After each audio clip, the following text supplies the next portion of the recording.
Nono ano, aí depois é o sexto ano, viu? Liga o microfone, professor, que está desativado. Aí, muito bem. Obrigado, professor. Até 11h10, viu? 11h05, certo. viu? Tchau. Tchau. E aí, bora começar. Vocês fizeram a prova, foi bom o simulado?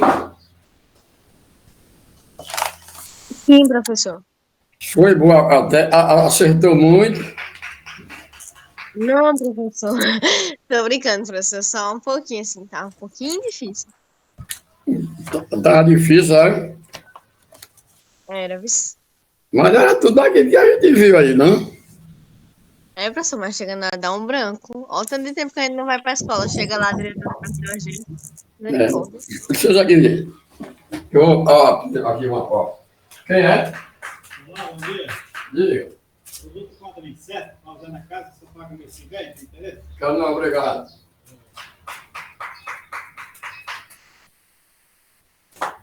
Mas tá tudo do que a gente falou aqui, homem. Olha, Mas, então, homem, é difícil. o assunto de hoje é sobre a parte física da SEI, Comunidade dos Estados Independentes. E é a parte deste assunto que a gente faz o quarto bimestre, a primeira, o teste e prova daqui para lá, até o final do ano, né?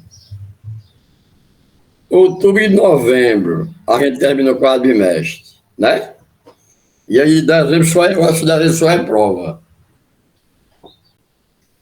Então, vocês vão fazer, olha, SEI, Comunidade do Estado Independente, que é a continuação daquilo que a gente parou antes da prova. Então, você já começa a fazer um resumo aí no caderno de vocês, os aspectos físicos da ex-União Soviética, que se formou a Comunidade dos Estados Independentes, quando a União Soviética foi extinta, e daí eles se foi fazendo ao relevo, clima e vegetação. Então, para a gente ver só, aspecto físico da SEI, a área abrange pelos 12 países oriundos da ex-União Soviética, ou seja, que dava origem à União Soviética. Aí, quando ela foi extinta, se formou a Comunidade dos Estados Independentes, onde você vê que a União Soviética era o maior país do mundo de extensão. E hoje, uma parte dela, como a Rússia, ainda é o maior país do mundo em si. Então, ela está no continente europeu e no asiático. Sua área total é 22 milhões de quilômetros quadrados. Esse fato torna a SEI, especialmente a Rússia, praticamente autossuficiente em recursos naturais. Quais são que são os recursos naturais? São aqueles tirados totalmente da natureza, como ouro, ferro, petróleo. Então, a Rússia tem grande quantidade de petróleo, gás natural, carvão mineral, ferro, manganês, cobre, chumbo, zinco, estanho e urânio, né? Então, esse daí tem grande quantidade. A superfície da SEI está distribuída entre o continente europeu e o asiático. No europeu está a Ucrânia, parte da Rússia, a Armênia, Moldávia, Estônia e Letônia e a Geórgia. Já na parte da Ásia, fica os outros países, né? Está contido. Então, eles têm área na Ásia e na Europa. A divisão da Ásia da Europa é os montes rurais, né? E o rio que divide de um para outro. A oeste e leste, a SEI se estende por cerca de 10 mil quilômetros, desde o Mar Báltico, que a parte que banha a Rússia e as fronteiras com a Finlândia e a Polônia. Incluindo as três nações bálticos, como Letônia, Lituânia e Estônia, até o Oriente Médio, né? Então está todo incluído aí. Onde o extremo Oriente, onde está a Ásia. Onde estão o Oceano Pacífico e as fronteiras da Rússia com a China e a Coreia do Norte. Do norte para o sul, o território se expande por 4.500 quilômetros, desde o Oceano Glacial Ártico até as fronteiras com a China e a Mongólia. Os países do Oriente Médio,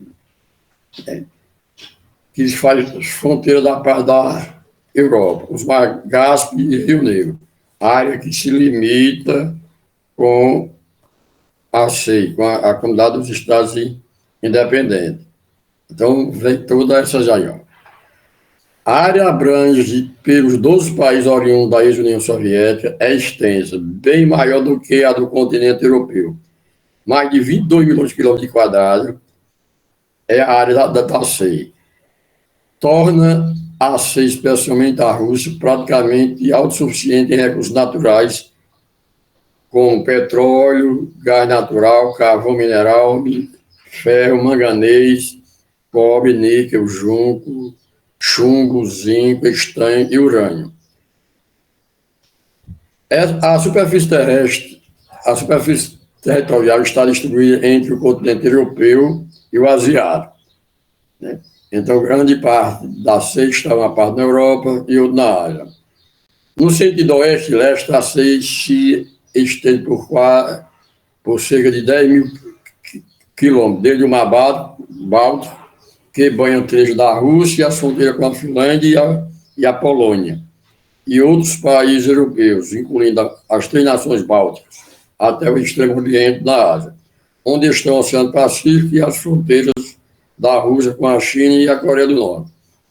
Do norte para o sul, o território se expande por 4.500 quilômetros, desde o Oceano Glacial Ártico até as fronteiras com a China e a Mongólia. Os países do Oriente Médio e os mares Cáspio e Negros, né? Então, todas as áreas que abrange no território. A localização de uma imensa faixa de terra da Rússia no norte da zona temperada e na zona polar faz com que os invernos sejam bastante rigorosos. Então, esta área é onde contém grande quantidade de chuva, um clima um pouco frio, né? Onde há chuvas pesadas, o inverno da região. Então, a gente vai encontrar áreas muito frias, onde chove muito. A localização de uma imensa faixa de terra da Rússia, no norte da zona temperada e na zona polar, faz com que os invernos sejam bastante rigorosos.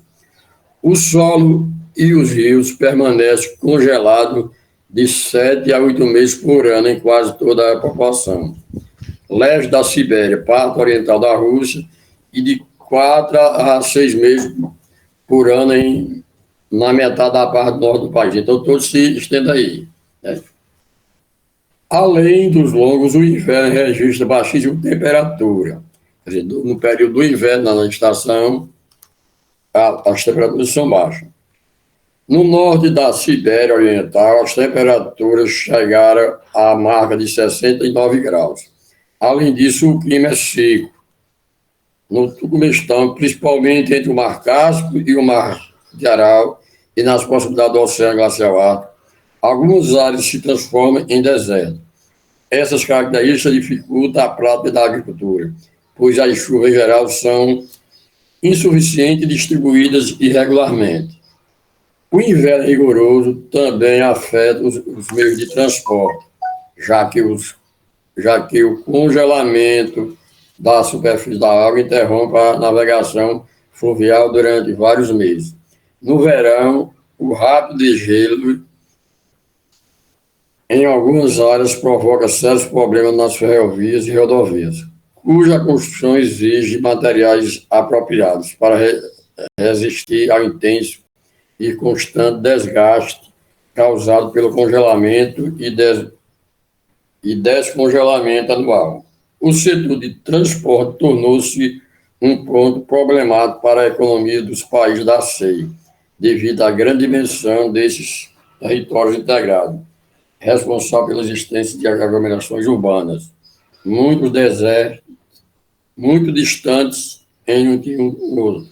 Então, existe a área de deserto, onde tem um clima frio também. Além de longos, os invernos registram baixas temperaturas. No norte da Sibéria Oriental, os termômetros chegam a marcar 69 graus. Além disso, o clima é seco. No Turcomenistão, principalmente entre o Mar Cáspio e o Mar de Aral, e nas proximidades do Oceano Glacial Ártico, algumas áreas se transformam em deserto. Essas características dificultam praticamente a prática da agricultura, pois as chuvas em geral são insuficientes e distribuídas irregularmente, né?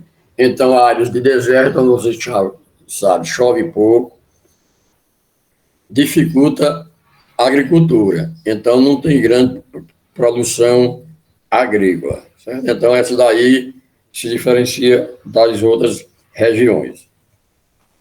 O inverno rigoroso afeta os meios de transporte, já que o congelamento da superfície da água interrompe a navegação fluvial durante vários meses. No verão, o rápido de gelo em algumas áreas provoca sérios problemas nas ferrovias e rodovias, cuja construção exige materiais apropriados para resistir ao interesse e constante desgaste causado pelo congelamento e descongelamento anual. O setor de transporte tornou-se um ponto problemático para a economia dos países da CEI, devido à grande dimensão desses territórios integrados, responsável pela existência de aglomerações urbanas muito distantes entre si, e as dificuldades causadas pelo clima. Então, isso daí vai dificultando o clima em várias regiões da região. No final do século XV, do Império Russo à Revolução de 1917. O que foi que houve a Revolução? O que foi que aconteceu em 1917 na Rússia? Em 1917, na Rússia, foi implantado o socialismo, né? Onde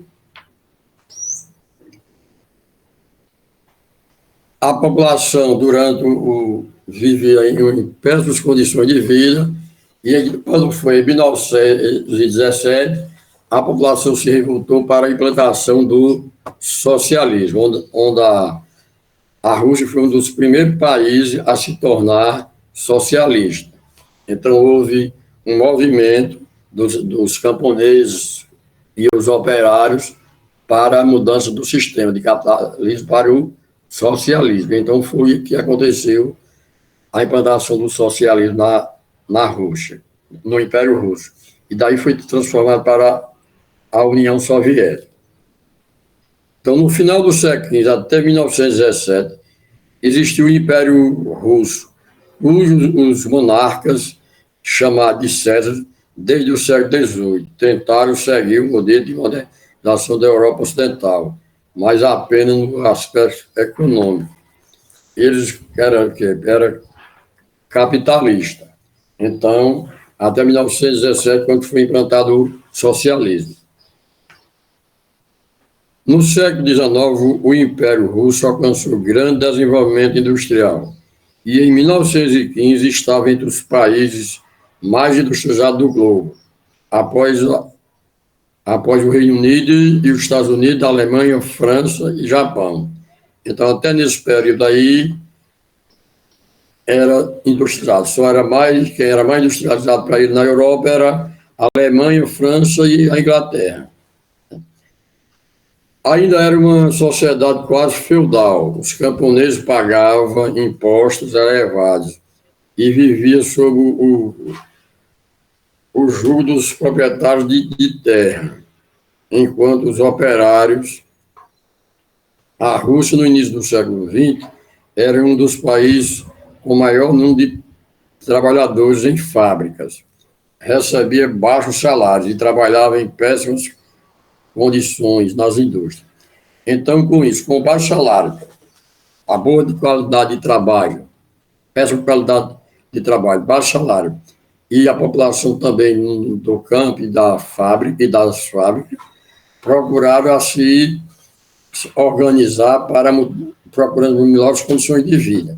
Aí foi aí que veio a implantar o movimento para que surgiu o socialismo em 1917. A situação da crise econômica agravada pela participação da Rússia na Primeira Guerra, com grande número de soldados mortos, em geral filhos de camponeses, favoreceu a multiplicação dos soviéticos. Os soviéticos eram conselhos populares, né? Eram uma das pessoas que organizavam para reivindicar os seus direitos. Era como se fosse um sindicato de hoje. Os soviéticos eram conselhos populares, assembleias ou comunidades de operários e camponeses, além de soldados e marinheiros, que tiveram origem na Rússia em 1905 e constituem quase um poder paralelo ao do governo. Em fevereiro de 1917, os soviéticos obrigaram o César Nicolau II, que era o presidente da Rússia, abdicar e então criar um governo provisório, chefiado por Kerensky, então, cujas medidas, entre elas, não retiradas das tropas russas do conflito mundial, foram consideradas insuficientes pela população.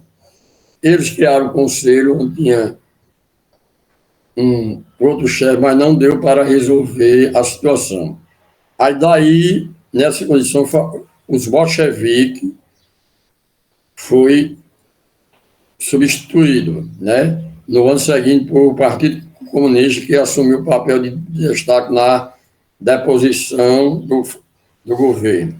O líder do bolchevique, Lenin, pregava que todo o poder deveria ser exercido pelos soviéticos e defendia o fim da participação russa na Primeira Guerra. Com esse discurso, Lenin obteve o apoio popular que o levou ao poder em outubro de 1917. Assumiu o governo, Lenin revigorou o exército e fortaleceu o Estado, enfraquecendo os soviéticos. Estes, com o tempo, foram massacrados pois podiam rivalizar com o Partido Comunista no exército do poder. Outra medida adotada por Lenin e pelo Partido Comunista foram a estatização dos meios de produção, a terra, né? Então, toda a empresa privada que tinha dentro da Rússia passou a ser do Estado, né? Então, ele confiscou todos os bens privados e colocou todo para o poder do Estado. Outras medidas adotadas por Lenin e pelo partido foram a estatização dos meios de produção, propriedades e indústria. A terra, o capital, o subsolo, os meios de transporte, as indústrias e os bancos tornaram-se propriedade do Estado. O confisco das grandes propriedades da antiga nobreza e da igreja ortodoxa, né? Onde a igreja tinha grande quantidade de terra e daí passou a pertencer ao Estado.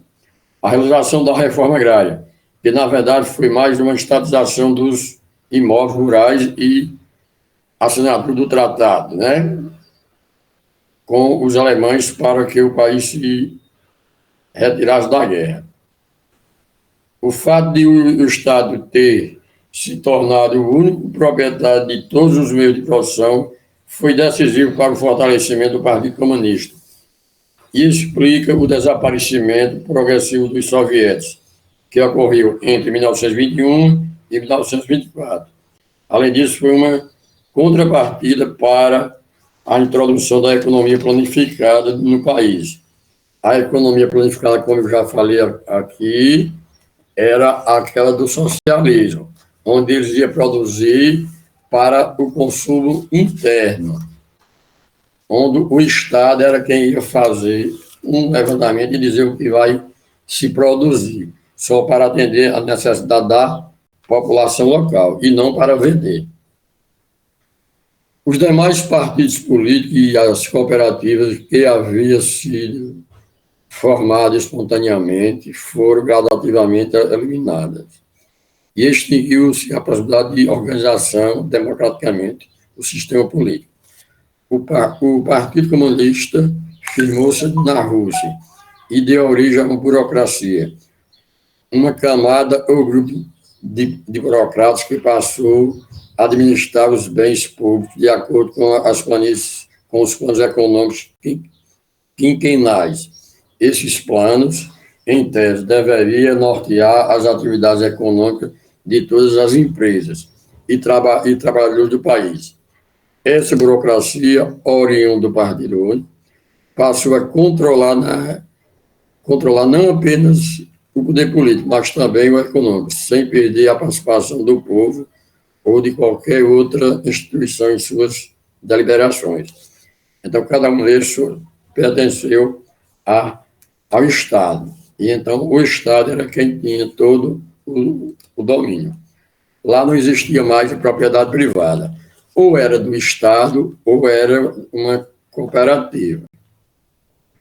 Ao longo do período, a sociedade russa enfrentou profundas crises que causaram danos à economia. Para se ter uma ideia, desses danos, basta verificar que em 1916, a Rússia era um dos seus países mais industrializados do mundo. E em 1921, a produção industrial russa havia caído para menos de 20% do total registrado daquele ano. Então, eles fizeram uma previsão, uma estatística, como seria agora, em 1921, né? Que tinha de 1916 a 1921, como ia acontecer durante o período da guerra. Ao longo desse período, a sociedade russa enfrentou profundas crises que causaram danos à economia. Para se ter uma ideia desses danos, basta verificar que em 1916, a Rússia é um dos 6 países mais industrializados do mundo. E em 1921, a produção industrial russa havia caído para menos de 20% do total registrado.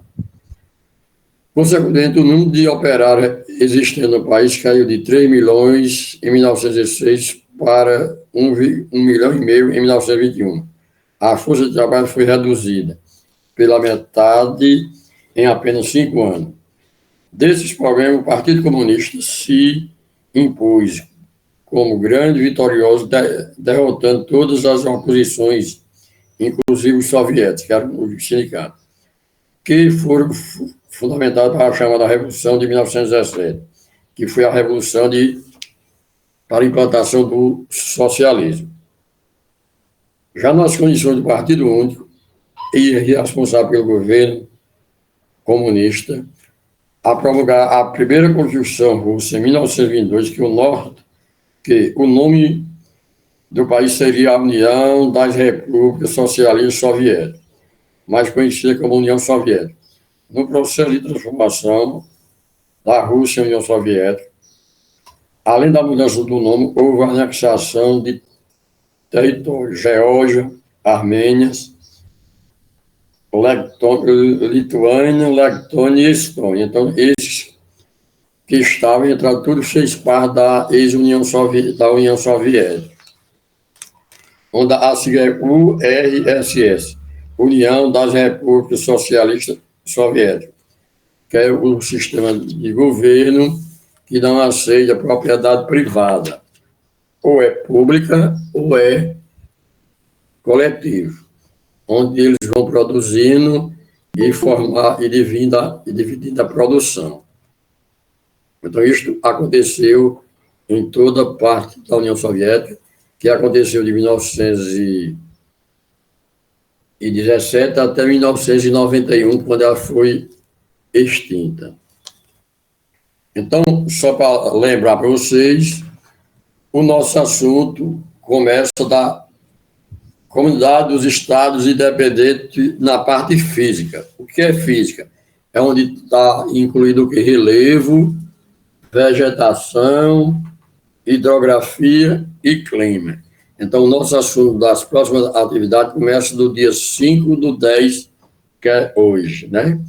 Então, vocês começam a pesquisar sobre a SEI, Comunidade dos Estados Independentes, a parte física, incluindo relevo, vegetação, hidrografia e clima, que durante o mês de outubro, quando for daqui um mês, eu acho, ou no final desse mês, a gente está fazendo os testes. Depois do teste, fica no final do ano, que é a prova bimestral. Então, iniciando aqui, novamente, aspecto físico da SEI, Comunidade dos Estados Independentes. A área abrangida pelos 12 países de origem que davam origem à União Soviética é extensa, bem maior do que a do continente europeu. Mais de 22 milhões de quilômetros. Né? Esse fato torna a SEI, especialmente a Rússia, praticamente autossuficiente em recursos naturais. Petróleo, principalmente gás natural, carvão mineral, minério de ferro e manganês, cobre, níquel, junco, zinco, estanho e urânio. Então, esses são os principais minérios encontrados dentro da Rússia, da Comunidade dos Estados Independentes. A superfície territorial está distribuída entre o continente europeu, Ucrânia, parte da Rússia, Armênia, Moldávia, Estônia, Letônia, Geórgia e Lituânia, e o continente asiático, né? Então, a SEI está entre Europa e Ásia, onde a maior parte, a gente encontra a maior parte da Rússia está na parte da Ásia. No sentido oeste e leste, a SEI se estende por cerca de 10 mil quilômetros, desde o Mar Báltico, que banha trechos da Rússia e a fronteira com a Finlândia e a Polônia, e outros países europeus, incluindo as 3 nações bálticas, até o extremo oriente. Na Ásia, até o extremo oriente na Ásia, onde estão o Oceano Pacífico e a fronteira da Rússia com a China e a Coreia do Norte. Do norte para o sul, o território se expande por 4.000 quilômetros quadrados, desde o Oceano Glacial Ártico até as fronteiras com a China e a Mongólia. Os países do Oriente Médio e os mares Cáspio e Negro, né? Então, onde fica a região que faz parte da Comunidade dos Estados Independentes. Onde eu vou tentar pedir para vocês fazer um resumozinho sobre pesquisa sobre a SEI, nos aspectos físicos. Para você saber clima, hidrografia, né? Aí você vai fazer tudo isso. A localização de uma imensa faixa de terra da Rússia, no norte da zona temperada, e na zona polar faz com que os invernos sejam bastante rigorosos. Ou seja, nessa área aí chove muito, né? A temperatura é menor. O solo e os rios permanecem congelados de 7 a 8 meses por ano em quase toda a porção leste da Sibéria, parte oriental da Rússia, e de 4 a 6 meses por ano em metade da parte norte do país, certo? Então, abrange todas essas áreas ali. Além de longos, os invernos registram baixa temperatura. No norte da Sibéria Oriental, os termômetros chegam a 69 graus. Então, tem uma baixa temperatura. O clima é seco, né? Principalmente entre o Mar Cáspio e o Mar Aral. Então, essa área que é onde tem da Europa com a Ásia, onde o clima é frio, existe baixa temperatura, onde há um congelamento até das águas do rio. Nas profundidades do Oceano Glacial, algumas áreas se transformam em deserto. Essas características dificultam a prática da agricultura. Então, já em outra parte, existe o deserto. Aí já chove menos, aí não se dedica muito à agricultura. Aí só vai mais para a mineração. O inverno rigoroso também afeta os meios de transporte, já que o congelamento da superfície da água interrompe a navegação fluvial durante vários meses. No verão, o rápido degelo em alguma área provoca sérios problemas nas ferrovias e rodovias, cuja construção exige materiais apropriados para resistir ao intenso e constante desgaste causado pelo congelamento e descongelamento anual. O setor de transporte tornou-se um ponto problemático para a economia dos países da CEI, devido à grande dimensão desses territórios integrados, responsável pela existência de aglomerações urbanas, muito distantes um do outro, né? Onde na área de deserto, a construção das casas, uma cidade fica distante. O inverno rigoroso também afeta os meios de transporte, já que o congelamento da superfície da água interrompe a navegação durante vários meses. No verão, o rápido degelo em algumas áreas provoca sérios problemas nas ferrovias e rodovias, cuja construção exige materiais apropriados para resistir ao intenso e constante desgastes causado pelo congelamento e descongelamento. O setor de transporte tornou-se um ponto problemático para a economia dos países da CEI, devido à grande dimensão desses territórios integrados, responsável pela existência de aglomerações urbanas distantes uma da outra, né?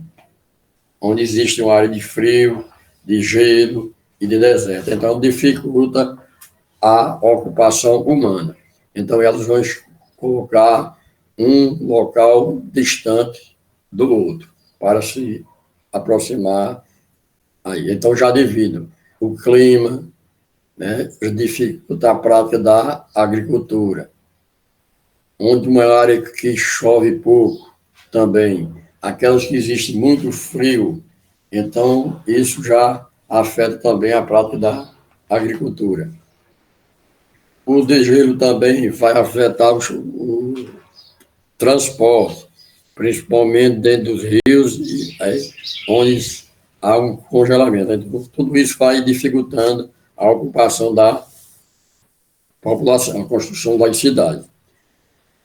Do final do século XV até 1917, existiu o Império Russo, cujos monarcas, chamados de César, desde o século XVIII, tentaram seguir o modelo de modernização da Europa Ocidental, mas apenas no aspecto econômico, onde eles queriam levar o modelo do capitalismo na parte da Europa Ocidental, né? E eles via copiando o oeste da Europa, mas seguindo o capitalismo.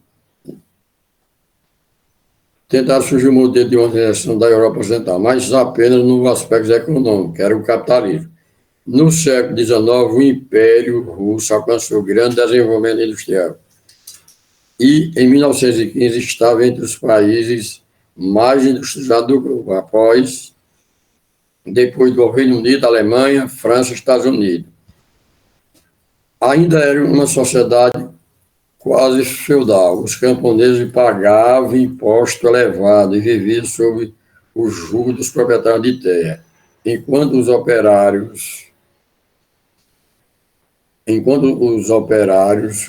a Rússia, no início do século XX, era um dos países maior com o número de trabalhadores nas fábricas. Recebia baixo salário e trabalhava em péssimas condições, né? Então, os impostos, os camponeses pagavam imposto aos grandes proprietários de terra, os operários na Rússia eram um dos maiores do mundo e trabalhava em péssimas condições de vida e recebia pouco salário. A situação da crise econômica agravada pela a participação russa na Primeira Guerra, ou seja, a Rússia entrou na guerra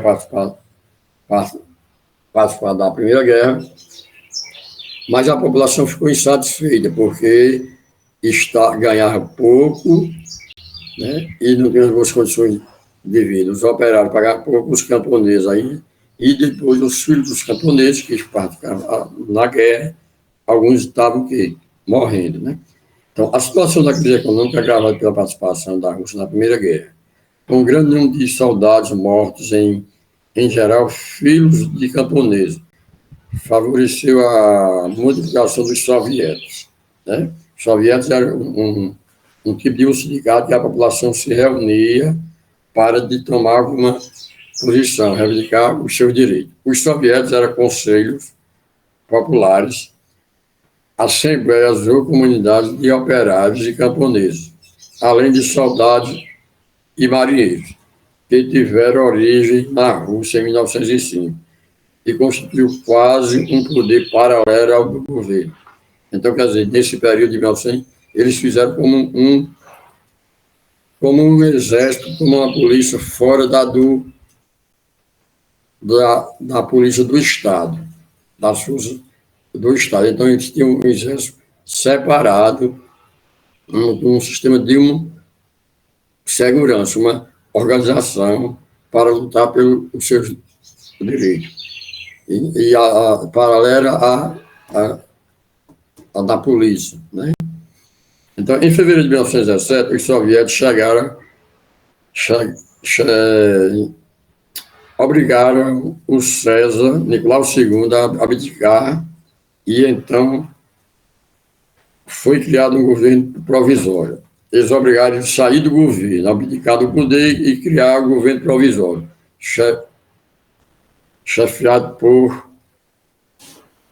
Alex Kennedy, cuja medida, entre eles, a não retirada das tropas russas do conflito mundial, foram considerados insuficientes pela população, né? Nessas condições, fortaleceu o partido de bolchevique, cujo nome foi substituído no ano seguinte por Partido Comunista, que assumiu o papel de destaque na deposição do fraco governo de Kerenski. Então, eles apontam o Partido Comunista, o bolchevique, assume o governo, sob a liderança de Lenin. Pregava que todo o poder deveria ser exercido pelos soviéticos e defendia o fim da participação russa na Primeira Guerra. Com esse discurso, Lenin obteve apoio popular, que o levou ao poder em outubro de 1917. Assumiu o governo, Lenin revigorou o exército e fortaleceu o Estado, enfraquecendo os soviéticos. Aquela força paralela que existia, os soviéticos, e Lenin, quando entra, enfraquece ele, que ele reforça o exército do Estado.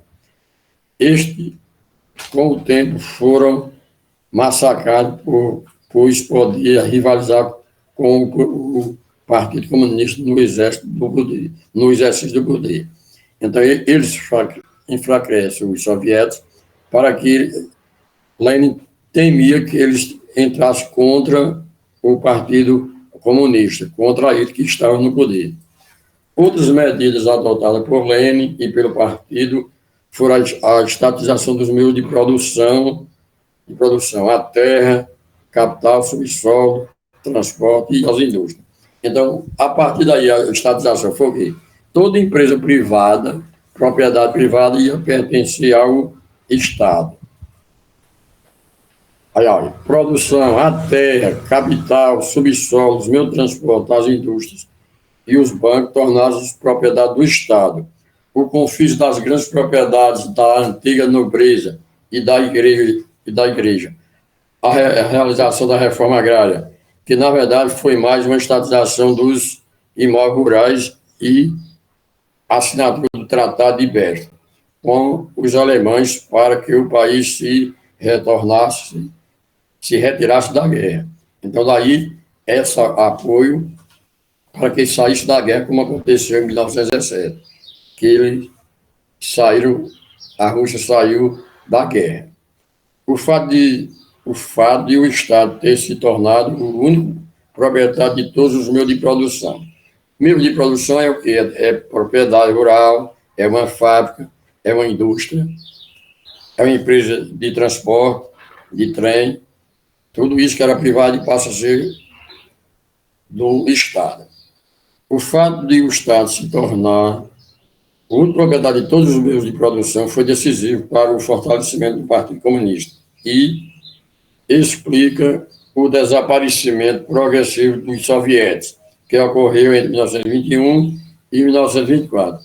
Além disso, foi uma condição prévia para a introdução da economia planificada no país, que a economia planificada, como a gente já viu, é que o Estado vai produzir para atender a necessidade da população e não para exportar. Então, eles fazem um programa para produzir só aquilo que a população necessita, que é a economia planificada, que é a economia dos partidos socialistas, que é uma da política socialista. Então, a intenção do Estado é produzir para o consumo interno. Os demais partidos políticos e as cooperativas que haviam se formado espontaneamente foram eliminados. Então, todo o partido político acabou. Só ficou o único partido que foi o comunista, o que representava o socialismo, representava o governo. As cooperativas que existiam, só aquela criada pelo Estado. Extinguiu-se a possibilidade de organizar democraticamente o sistema político. O Partido Comunista firmou-se na Rússia e deu origem a uma burocracia, uma camada, um grupo de burocratas que passou a administrar os bens públicos de acordo com os planos econômicos quinquenais. Esses planos eram o que eu falei antes, é o que eles iam preparar um plano ali e o que ia produzir. Esses planos, em tese, deveriam nortear as atividades econômicas de todas as empresas e trabalhadores do país.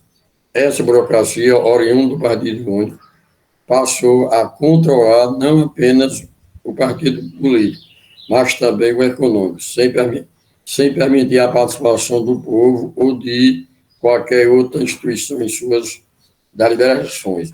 Então, aí veio uma formação que eles iam formando de acordo com o que a sociedade queria.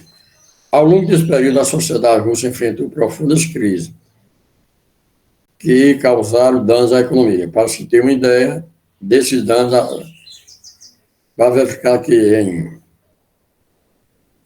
em 1916, a Rússia era um dos 6 países mais industrializados do mundo. E em 1921, a produção industrial russa havia caído para menos de 20% do total registrado naquele ano. Consequentemente, o número de operários existentes no país caiu de 3 milhões em 1916 para 1,1 milhão e meio em 1921. A força de trabalho foi reduzida pela metade em apenas 5 anos, né? Onde aí foi diminuindo os operários, eles iam produzir mais para atender suas necessidades e não era mais para vender. Né? Então, o Partido Comunista se impôs como grande vitorioso, derrotando todas as oposições, inclusive os soviéticos, que foram fundamentais para a chamada Revolução de 1917, que foi a implantação do socialismo. Já na condição de partido único e responsável pelo governo, o Partido Comunista decidiu promulgar a primeira Constituição Russa em 1922, que o nome do país seria a União das Repúblicas Socialistas Soviéticas, mais conhecida como União Soviética. No processo de transformação, a Rússia, além houve a anexação de outros territórios, né? Além da Rússia, veio a Geórgia, a Armênia, Letônia, Lituânia. Então, todos entraram para dentro formando a União Soviética, certo? Certo? Então, daí foi a que teve a transformação do Estado. Já na condição do Partido Único e responsável pelo governo do Partido Comunista, decidiu ao promulgar a primeira Constituição Russa, em 1922, que o nome do país seria União das Repúblicas Socialistas Soviéticas, mais conhecida como União Soviética. No processo de transformação da Rússia em União Soviética, além da mudança de nome, houve a anexação de territórios armênios, Geórgia, Azerbaijão, em 1922, e posteriormente, em 1940, as 3 nações bálticas, Estônia, Letônia e Lituânia. Então, aí formando a União Soviética com 15 repúblicas. Quando ela foi extinta, agora em 91, passou a ser chamada de Comunidade dos Estados Independentes. Olha, vocês fazem uma pesquisa sobre a CEI, Comunidade dos Estados Independentes, onde vocês vão analisar a partir de clima, relevo, vegetação e hidrografia. Estão entendendo? Caio, Yasmin, Amanda, Micael Tenho não, professor. e Rebeca. Aí você vai fazer um resumo sobre Comunidade dos Estados Independentes, olhando clima, relevo, vegetação e hidrografia. Está entendendo? Professor?